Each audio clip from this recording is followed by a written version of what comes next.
Well, hey guys, and welcome to another Ask Zach. I'm Zach Childs, and today I wanted to talk about Bobby Womack. So, because I interviewed Reggie Young years ago, and when I asked him the single most important guitar influence of his, he indicated Bobby Womack. Of course, I knew very little about Bobby, so I started doing research and finding out all the important R&B sessions that he had played on in the 60s and his songwriting, and of course him as an artist. And I was blown away, and I wish somebody had told me earlier about Bobby. So that's what I want to do today, is just talk about the importance of Bobby Womack, the artist, songwriter, and guitar player, and how influential he was. Now I want to be careful in talking about R&B guitar players and where certain things came from, because a lot of these guys were actually playing together, touring together, playing with the same artist, because you've got, Reggie, and then you've got Bobby, and you've got Cornell Dupree, and you've got Jimi Hendrix, and you've got Steve Cropper, and you've got all these different cats. And it's kind of like, where did it come from? Probably, Bobby was one of the earliest guys to be showcasing some of the things that we think of as R&B guitar, like a lot of these,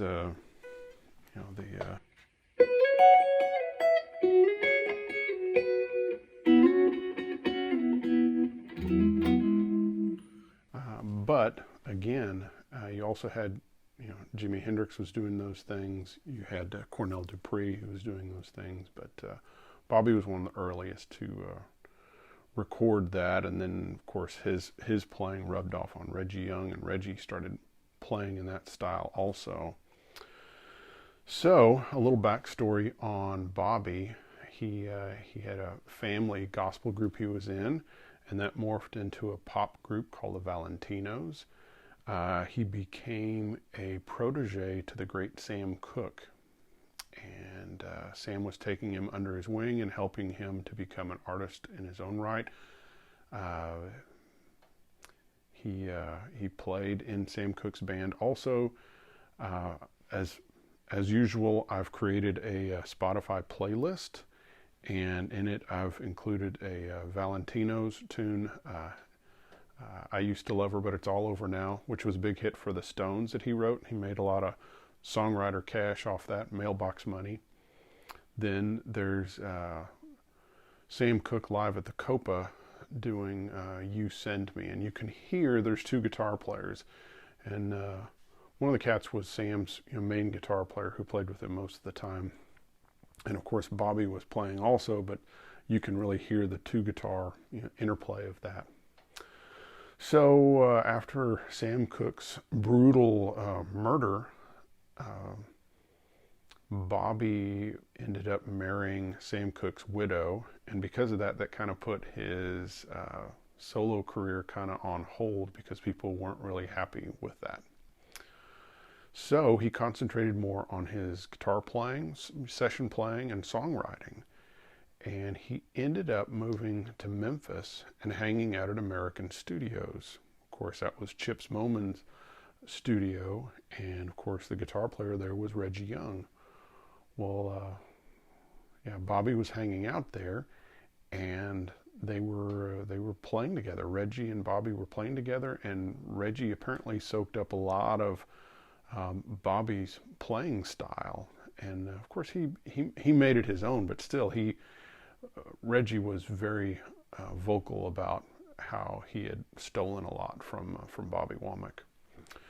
So now you might be saying, okay, well, what was Bobby doing? What was he playing on? Well, he was writing, and he got the attention of Atlantic and Wilson Pickett, and so he was working with Wilson Pickett both in Muscle Shoals and in Memphis at American Studios.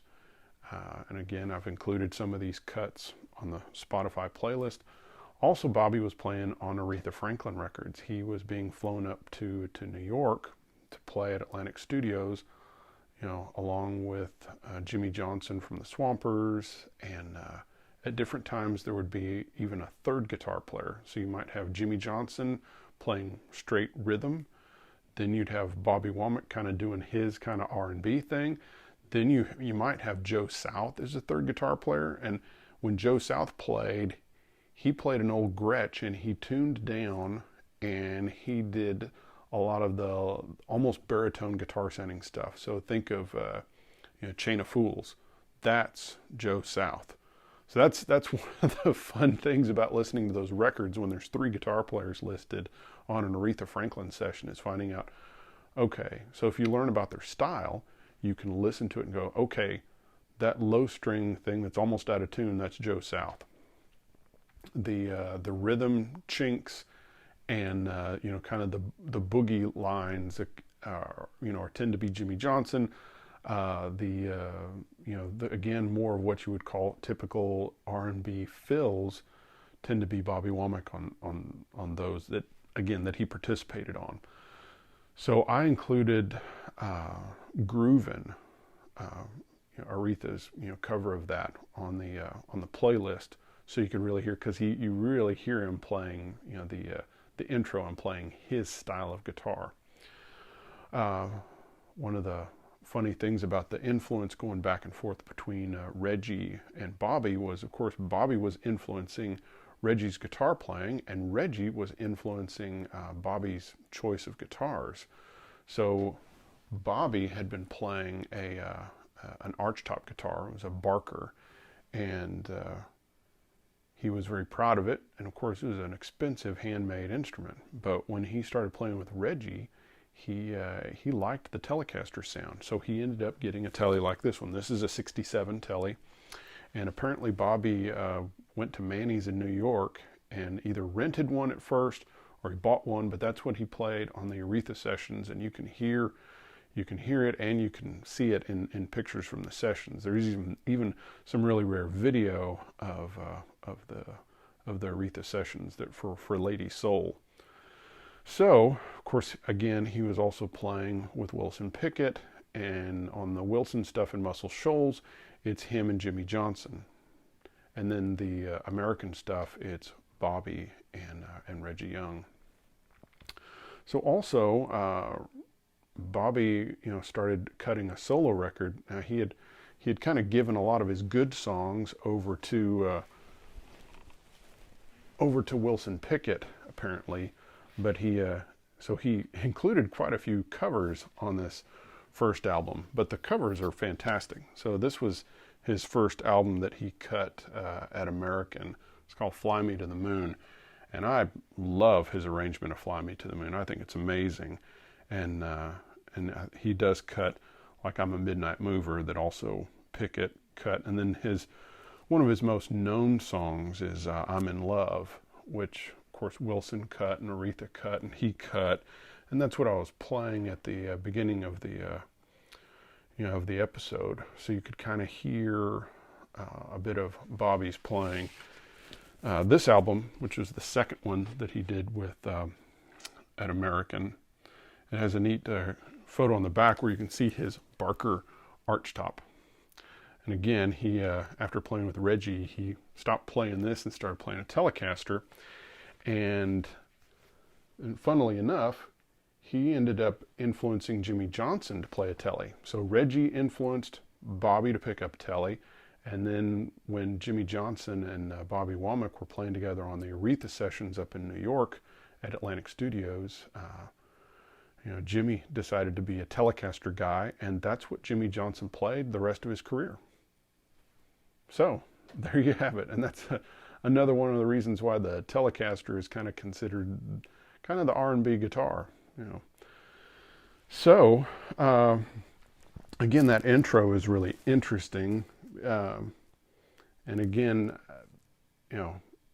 you've got in both the Wilson Pickett version and his version, there's two guitars on it, and both of them are Reggie and Bobby.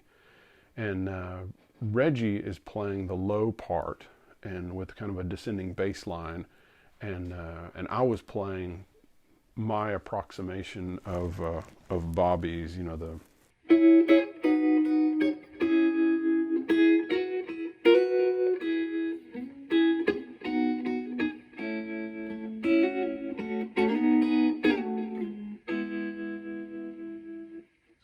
just a beautiful guitar part. You can tell why other guitar players wanted to play in that style and wanted to pick that up from him.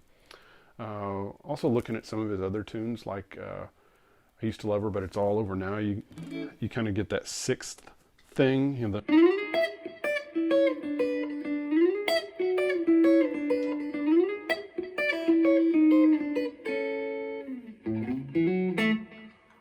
again, I've kind of had my way with that a little bit, but yeah. So he had all these things, and the